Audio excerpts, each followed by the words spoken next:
महाभारत केवल युद्धों और राजवंशों की गाथा नहीं है, बल्कि इसमें अनेक ऐसी स्त्रियों की कहानियां भी हैं जो समय, समाज और परिस्थिति से संघर्ष करती हैं। ऐसी ही एक अद्भुत पात्र है मणिपुर की राजकुमारी चित्रांगदा। ये कहानी उनके साहस, प्रेम, त्याग और नारीत्व की गहराइयों को छूती है। पूर्वोत्तर भारत में स्थित था मणिपुर राज्य। पहाड़ियों से घिरा, झीलों से सुसज्जित, सुंदरता और संस्कृति से परिपूर्ण। वहां के राजा चित्रवर्मा की कोई संतान नहीं थी। उन्होंने शिव की घोर तपस्या की और उन्हें एक पुत्री की प्राप्ति हुई। नाम रखा गया चित्रांगदा। परंतु यह कोई साधारण पुत्री नहीं थी।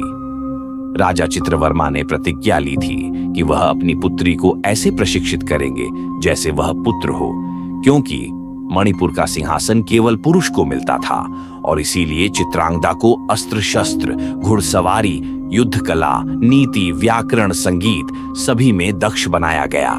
वह बलशाली, बुद्धिमान और निडर थी, एक संपूर्ण योद्धा। चित्रांगदा को जब जब दर्पण में स्वयं को देखने का समय मिला, उसने पाया कि वह सुंदर नहीं तो साधारण अवश्य थी। उसकी त्वचा सांवली थी, चेहरे पर कठोरता थी, उसके रूप में युद्ध का तेज था, कोमलता नहीं। राजा ने उसे बताया, तू मेरा पुत्र है, मेरी उत्तराधिकारी। सुंदरता स्त्रियों का श्रृंगार हो सकता है, परंतु मणिपुर की रानी को तलवार थामनी होगी। चित्रांगदा ने यह स्वीकार कर लिया। वह अपने स्त्रीत्व को अपने भीतर छिपाकर एक राजकुमारी से बढ़कर एक सेना नायक बन गई। परंतु कहीं उसके अंतर्मन में एक कोमल नारी भी जीवित थी, जो चाहती थी कि कोई उसे उसके रूप, उसके अस्तित्व और उसकी आत्मा से प्रेम करे। यह वह समय था जब पांडवों को वनवास मिला हुआ था। एक दिन वनवास के समय अर्जुन मणिपुर के निकट पहुंचे।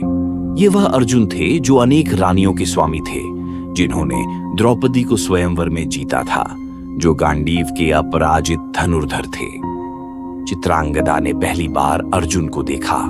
वह उसे देखकर स्तब्ध रह गई। यह वही भाव था जो उसने कभी नहीं जाना था, प्रेम का। चित्रांगदा स्वयं अर्जुन से मिलने गई। उसने अपने राज्य में अर्जुन को अतिथि के रूप में आमंत्रित किया और उसका भव्य स्वागत किया।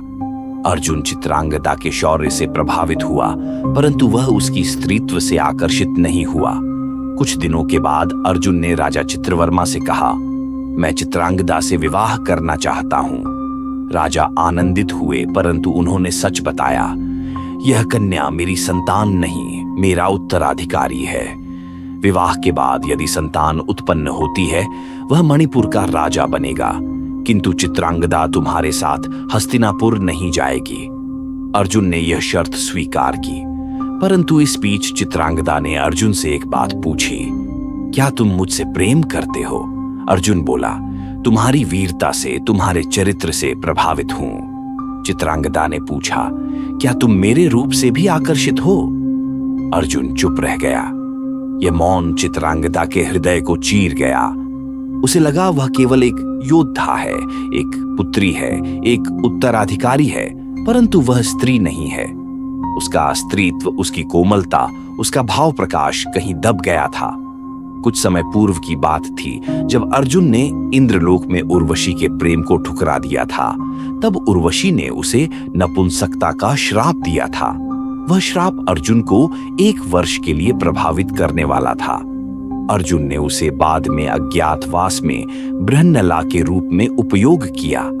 चित्रांगदा को यह ज्ञात हुआ तो उसने सोचा, एक ऐसा पुरुष जो स्वयं अपने स्त्रीत्व को भी स्वीकार कर सकता है, वह मेरे जैसे स्त्री योद्धा को क्यों नहीं स्वीकार कर सकता?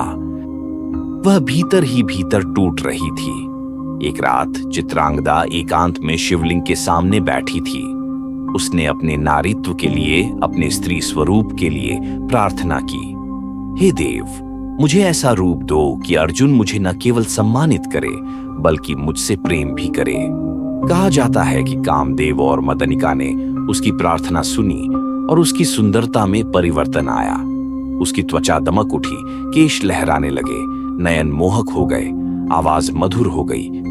वह अब योद्धा कम और रंभा जैसी अप्सरा अधिक प्रतीत होती थी। अर्जुन ने इस रूप में चित्रांगदा को पहली बार देखा। वह मंत्रमुग्ध हो गया।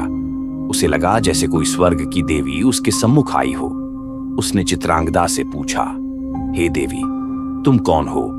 चित्रांगदा बोली, मैं वही हूं जिसे तुमने देखा था। मैं वही चित्रांगदा हूं। मैंने केवल अपना रूप बदला है, स्वरूप नहीं। अर्जुन स्तब्ध रह गया। वह समझ गया कि उसके हृदय ने जो प्रेम अनुभव किया वह उस रूप से नहीं, उस आत्मा से था जो कभी योद्धा के रूप में थी तो कभी अप्सरा के रूप में। उसने चित्रांगदा के चरणों में सिर झुका दिया और कहा, मैंने तुम्हें अब पहचाना है। तुम्हारा साहस, त्याग, प्रेम यही वास्तविक सौंदर्य है। कुछ ही समय में अर्जुन और चित्रांगदा का विवाह हुआ। चित्रांगदा ने एक पुत्र को जन्म दिया, बाबरुवाहन। ये पुत्र मणिपुर का उत्तराधिकारी बना। अर्जुन वनवास की अवधि पूरी होने पर लौट गए और चित्रांगदा पुत्र के साथ मणिपुर में ही रही। वर्षों बाद जब युधिष्ठिर ने अश्वमेध यज्ञ का आयोजन किया, अर्जुन उस यज्ञ का अश्व लेकर विभिन्न राज्यों में गया। जब वह मणिपुर पहुंचा, चित्रांगदा का पुत्र बाबरुवाहन अश्व को रोकता है। उसे ज्ञात ही नहीं होता कि यह उसके पिता अर्जुन है। दोनों के बीच भयानक युद्ध होता है। बाबरुवाहन, जो स्वयं महान योद्धा बना था, अर्जुन को पराजित करता है और घायल कर देता है। तभी चित्रांगदा वहां पहुंचती है और बाबरुवाहन को बताती है, यह कोई शत्रु नहीं, ये तुम्हारे पिता हैं। बाबरुवाहन पछताता है, क्रंदन करता है और अपने पिता को पुनर्जीवित करने के लिए नागलोक से संजीवनी लाता है। यह प्रसंग दर्शाता है कि चित्रांगदा ने पुत्र को न केवल योद्धा बल्कि संस्कारी और कर्तव्यनिष्ठ भी बनाया।